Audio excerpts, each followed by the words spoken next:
Om Shanti. Advance party book part 8 आगे continue करते हैं। आगे अव्यक्त बाप दादा का संदेश है दादी गुलजार जी के द्वारा। आप लोगों के लिए पालनहार तैयार कर रहे हैं। हम लोग इसी काम में बिजी हैं। हम लोग भी तपस्या करते हैं। तो मेरा प्रश्न उठा कि आप लोग कैसी तपस्या करते हैं। मम्मा ने कहा, आप लोगों के यज्ञ में तपस्या व फरिश्ता बनने की भिन्न भिन्न रीति से साधना के अभ्यास चलते हैं। ऐसे ही हम एडवांस पार्टी वालों को भी बाबा द्वारा टचिंग मिलती है और हम भी उसी टचिंग के आधार पर अपनी साधना करते हैं। फिर है अव्यक्त मुरली से, हमको भी बाबा द्वारा टचिंग मिलती है और हम भी उसी टचिंग के आधार पर अपनी साधना करते हैं। हमारे माता पिता इस रहस्य को समझते नहीं हैं, क्योंकि माँ बाप ज्ञान के राजों को जानने वाले नहीं हैं। लेकिन बच्चे जो भी करें उसमें वे ऐतराज नहीं उठाते हैं, क्योंकि उनको मालूम है कि यह आत्माएं साधना करने वाली हैं। ये महान आत्माएं हैं, कोई अवतार आत्माएं हैं। तपस्या वर्ष में हम लोगों ने भी तपस्या की। तो मैंने पूछा, आप लोगों ने कैसे तपस्या की।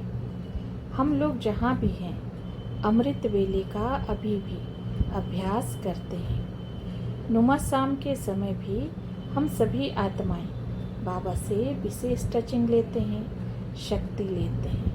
मम्मा ने कहा, हमको भी फरिश्ता बनकर आपके साथ साथ फिर नया जन्म लेना है। हमको इसी जन्म में तो नहीं रहना है। हमको भी अपनी पूरी सेवा कर फरिश्तेपन की स्थिति में स्थित होकर परम धाम में जाना है और फिर नया जन्म लेना है। अव्यक्त बाप दादा का उपयुक्त संदेश सुनने के बाद ये स्पष्ट होता है कि एडवांस पार्टी वाले भी पुरुषार्थ करते हैं, परंतु उनका पुरुषार्थी संगम युगी ब्राह्मण आत्माओं के पुरुषार्थ से भिन्न होता है। वे भी फरिश्ता बनने का, कर्मातीत बनने का, संपूर्ण बनने का, परम धाम जाने का भक्तों और हठ योगियों के समान पुरुषार्थ करते हैं। परंतु भक्त और हठ योगियों के पुरुषार्थ से उनका पुरुषार्थ भिन्न होता है, क्योंकि वे इसी कल्प में शरीर छोड़ने के समय ये ज्ञान का संस्कार लेकर जाते हैं। इसी संकल्प के साथ शरीर छोड़ते हैं और समय प्रति समय अव्यक्त बाप दादा भी उनको बुलाकर प्रेरणा देता रहता है। उनकी आत्मा में संस्कार भरता रहता है और सूक्ष्म वतन से भी उनको प्रेरणा देता रहता है। उनको भी बाबा की पालना मिलती है। भक्तों और हठ योगियों में यह ज्ञान का संस्कार नहीं होता है और उनका शिव बाबा और ब्रह्मा बाबा के साथ संबंध भी नहीं होता है। उनमें केवल परमात्मा के प्रति भावना होती है। एडवांस पार्टी वालों का पुरुषार्थ स्वाभाविक होता है। एडवांस पार्टी की आत्माओं को अव्यक्त बाप दादा के पास वतन में जाने से ब्राह्मणपन की अनुभूति होती है। यह अनुभूति भी पुरानी दुनिया से नई दुनिया की कलम लगाने का आधार बनता है। ये भी विश्व नाटक का विधि विधान है। विजयी बनने के लिए क्या करना पड़ेगा? सिर्फ आप जब अमृत वेले मिलन मनाते हो, उस समय शक्ति लेने के बाद अपने से यह दृढ़ संकल्प करो कि आज विजयी बनना है और हर आत्मा के प्रति शुभ भावना और शुभकामना रखनी ही है। फिर रात्रि को चेक करो कि हम विजयी रहें और सभी के प्रति शुभ भावना शुभकामना रही। फिर है अव्यक्त बाप दादा की महावाक्य, जब तक समय व्यर्थ जाता है तब तक विजय पाने में समर्थ नहीं बन सकते। इसी कारण जो मिलन का अनुभव करना चाहते हो वह नहीं कर पाते हो, वह निरंतर वायदा निभाना चाहते हो वह निभा नहीं सकते। तो अब अपनी तकदीर की तस्वीर सर्व तत्वों पर और काल पर सदा विजयी की बनाओ। जब एक एक सेकेंड व्यर्थ से समर्थ में चेंज करो तभी विजयी बनेंगे। इस विविधतापूर्ण विश्व नाटक के विधि विधान अनुसार हर आत्मा को अपनी अपनी प्राप्तियां हैं। हर एक का अपना पाठ है जो उसको बजाना ही है। इसमें कर्म और फल, पुरुषार्थ और प्रारब्ध, ड्रामा का पार्ट और सुख दुख की अनुभूति का बड़ा वंडरफुल संतुलन है, जिसमें संकल्प मात्र भी सोचने की मार्जिन नहीं है। अंतिम लक्ष्य पुरुषार्थ के लिए कौन सा है? वह है अव्यक्त फरिश्ता हो रहना। अव्यक्त फरिश्ता रूप क्या है? वह सामने रखने से जैसे लाइट के कार्य में यह मेरा आकार है, जैसे वतन में भी अव्यक्त रूप देखते हो तो अव्यक्त और व्यक्त में क्या अंतर देखते हो? व्यक्त 5 तत्वों के कार्य में है और अव्यक्त लाइट के कार्य में है। साकार में फरिश्ता रूप अर्थात लाइट के कार्य में यह आकार दिखाई देता है। जैसे सूर्य को देखते हो तो चारों ओर फैली सूर्य की किरणों की लाइट के बीच में सूर्य का रूप दिखाई देता है। सूर्य की लाइट तो है, लेकिन उसके चारों ओर भी सूर्य की लाइट परछाई के रूप में फैली हुई दिखाई देती है। इसी प्रकार से मैं आत्मा ज्योति स्वरूप हूँ। यह तो लक्ष्य है ही, लेकिन मैं आकार में भी लाइट के कार्य में हूँ। बाकी हैं साकार बाबा के महावाक्य। अभी तुम बाप से पढ़ रहे हो, फिर यह पुराना शरीर छोड़ रॉयल धनवान घर में जन्म लेंगे। तुम यह पढ़ाई भविष्य नई दुनिया के लिए पढ़ रहे हो। जैसे यह मम्मा बाबा अच्छी तरह पढ़ते हैं, वैसे तुम भी पढ़ो तो ऊंच पद पाएंगे। रात को जागकर विचार सागर मंथन करो तो बहुत खुशी में आ जाएंगे। ज्ञान से खुशी का पारा चढ़ता है। अब है अव्यक्त बाप दादा के महावाक्य।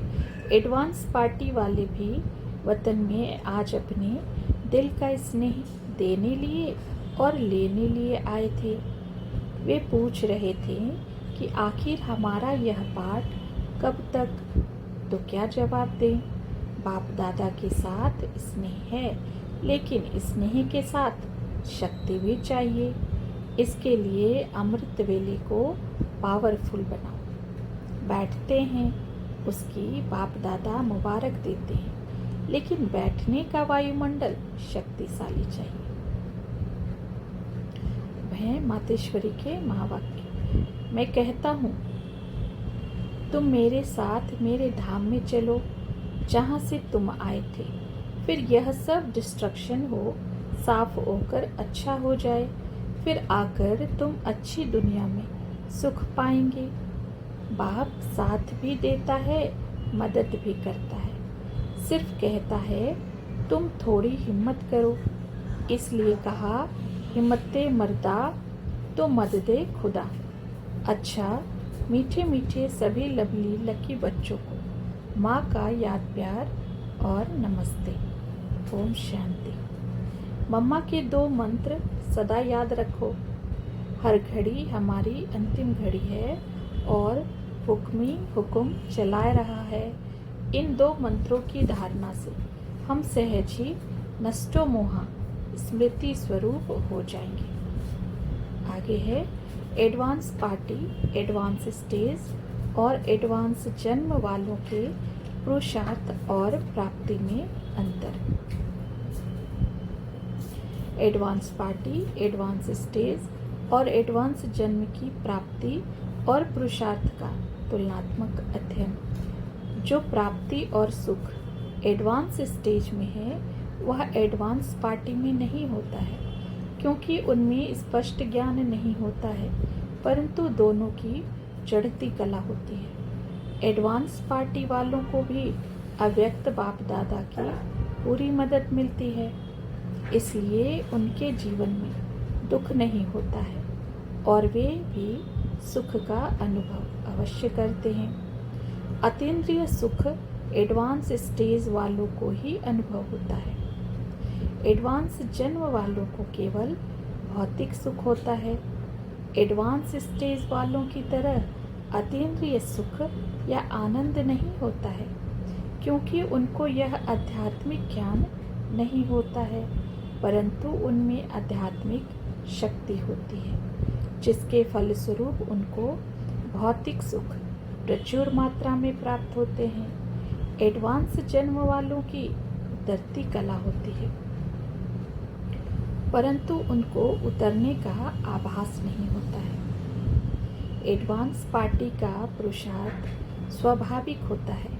एडवांस स्टेज वालों को पुरुषार्थ का संकल्प रखना होता है और उनको ज्ञान से मदद मिलती है। एडवांस स्टेज वालों का पुरुषार्थ ज्ञान सहित है, जो एडवांस पार्टी वालों का नहीं होता है। उनके पुरुषार्थ में अव्यक्त बाप दादा की विशेष मदद होती है।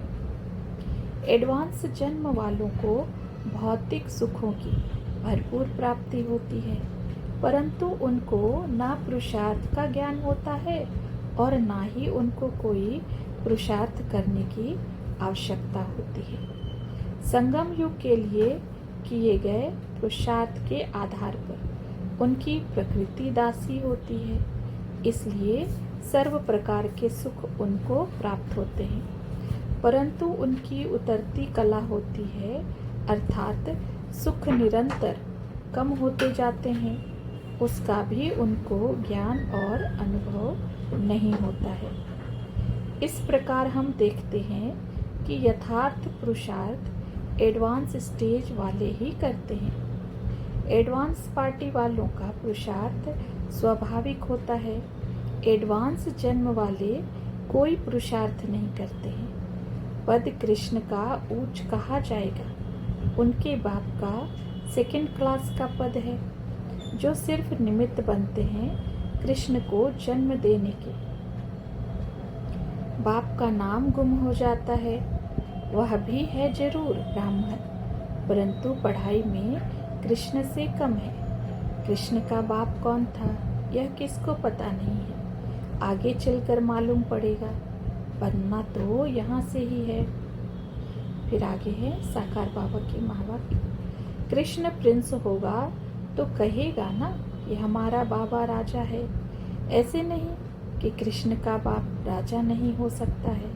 साहूकार के पास जन्म ले तो प्रिंस थोड़े ही कहलाएंगे। राजा के पद और साहूकार के पद में रात दिन का फर्क हो जाता है। कृष्ण के बाप का पद ऊंच नहीं कहेंगे, पद कृष्ण का उच्च कहा जाएगा। सतयुग में शुरू से ही राजाई चलती है। आदि सनातन डबल सिरताज देवी देवता धर्म था।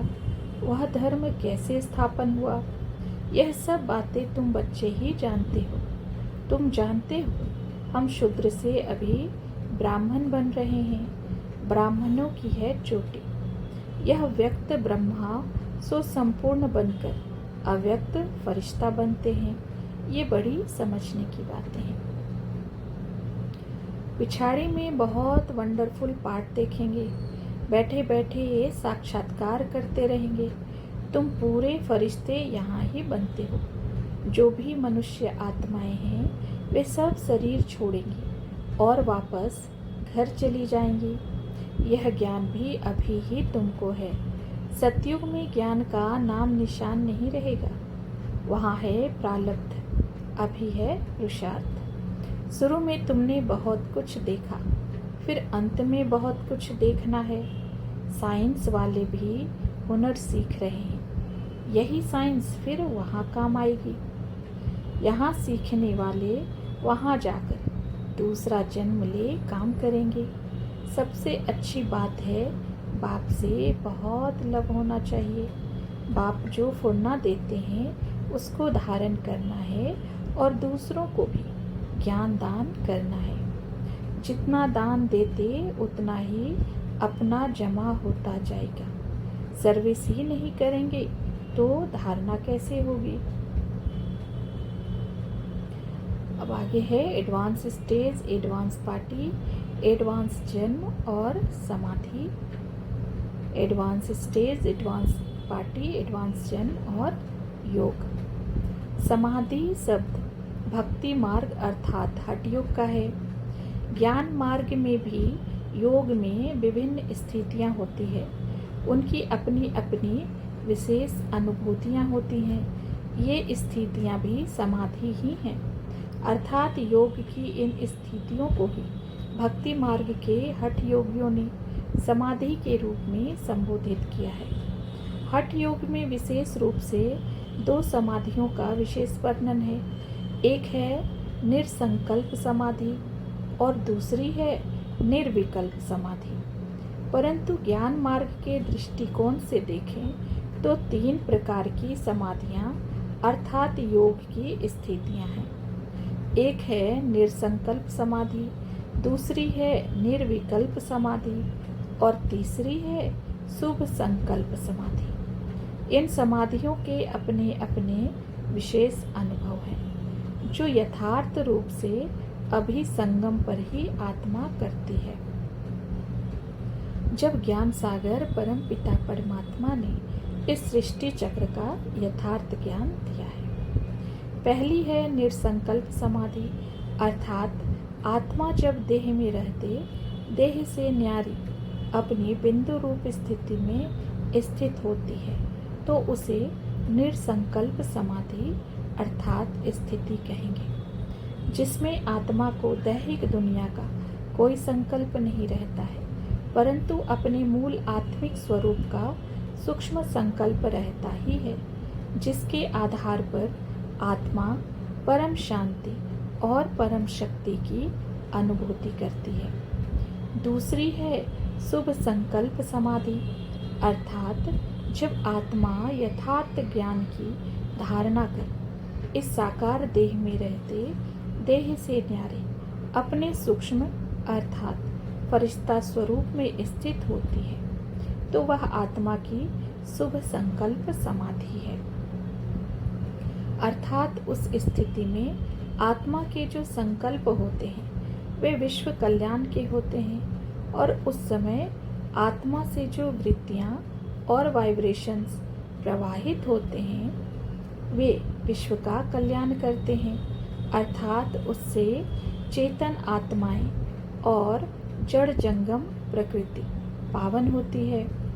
इस स्थिति में आत्मा को परमानंद की अनुभूति होती है, क्योंकि इस शुभ कर्म के कारण आत्मा को परमात्मा और आत्माओं की दुआएं मिलती हैं। ये शुभ संकल्प समाधि की स्थिति आत्मा की अभी संगम पर ही होती है, जब परमात्मा आकर विश्व कल्याण का दिव्य कर्तव्य करते हैं और आत्माओं को भी करना सिखलाते हैं। इस स्थिति में ही आत्मा आनंद का अनुभव करती है।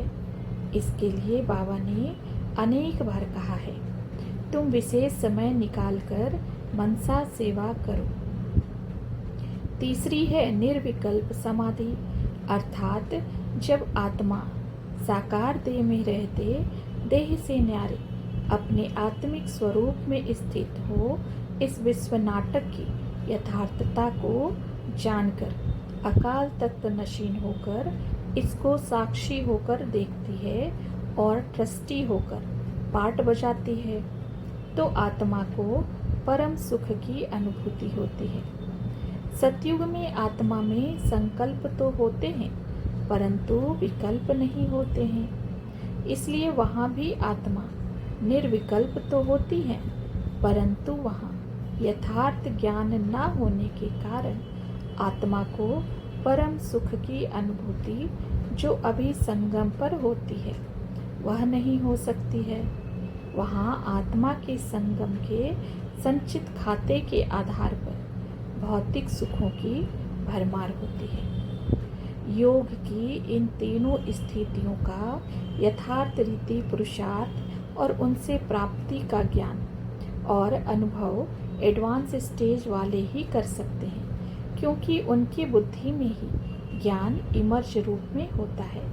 एडवांस पार्टी वाले पूर्व के पुरुषार्थ के आधार पर और अव्यक्त बाप दादा के सहयोग से इस स्थिति में रहते हैं और कुछ कुछ अनुभव करते हैं। एडवांस जन्म में संगम के पुरुषार्थ के आधार पर निर्विकल्प स्थिति का ही आत्मा को अनुभव होता है, परंतु वे समझ से कोई भी प्रकार की समाधि का पुरुषार्थ नहीं करते हैं।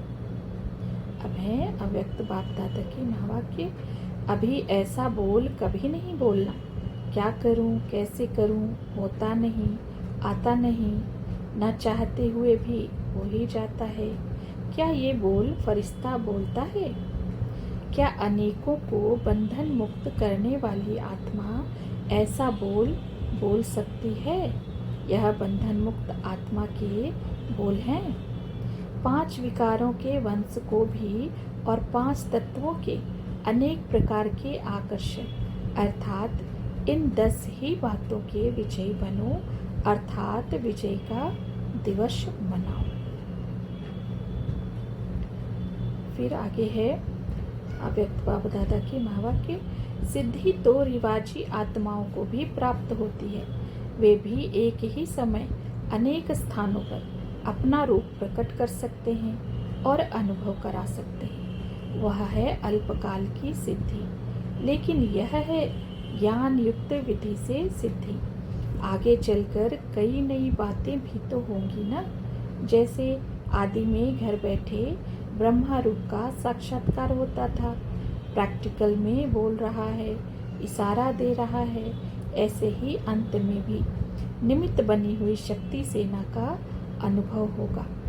यह पाठ किन आत्माओं का होगा? अर्थात एडवांस पार्टी वालों का, एडवांस स्टेज वालों का या एडवांस जन्म वालों का? आगे है साकार बाबा के महावाक्य। भारत का कोई दुश्मन नहीं है, यह तो और धर्म वालों ने लोभ के कारण आपस में लड़ाया है। यह भी खेल बना हुआ है। यह ज्ञान अभी ही तुमको है। सतयुग में राज्य करते हैं, परंतु वहाँ यह नॉलेज नहीं रहती है कि हमने यह राज्य कब और कैसे पाया। तुम जानते हो अभी हम बाप से यह राज्य भाग्य पा रहे हैं। ज्ञान सागर बाप ही यह सब ज्ञान समझाते हैं। आगे क्वेश्चंस है। नंबर 1 क्वेश्चन, ज्ञानी योगी सहयोगी योगी हठ योगी योगियों के पुरुषार्थ में क्या अंतर होता है? ज्ञानी योगी निर्विकारी होते हैं, वे उसके लिए पुरुषार्थ करते हैं। उनमें सृष्टि के आदि मध्य अंत का ज्ञान होता है। उनका परमात्मा से डायरेक्ट संबंध होता है। वे परमात्मा की श्रीमत पर चलते हैं, अर्थात श्रीमत पर चलने का पुरुषार्थ करते हैं। सहयोगी योगी 2 प्रकार है। एक है ब्राह्मण आत्माओं के साथ सहयोगी और दूसरे हैं एडवांस पार्टी के साथ सहयोगी। ब्राह्मण आत्माओं के साथ के सहयोगी योगी आत्माओं को इस ईश्वरीय ज्ञान का कुछ न कुछ ज्ञान रहता है, अनुभव रहता है, परंतु जो एडवांस पार्टी के द्वारा सहयोगी योगी बनते हैं उनको ज्ञान स्पष्ट नहीं होता है और डायरेक्ट परमात्मा से संबंध भी नहीं होता है।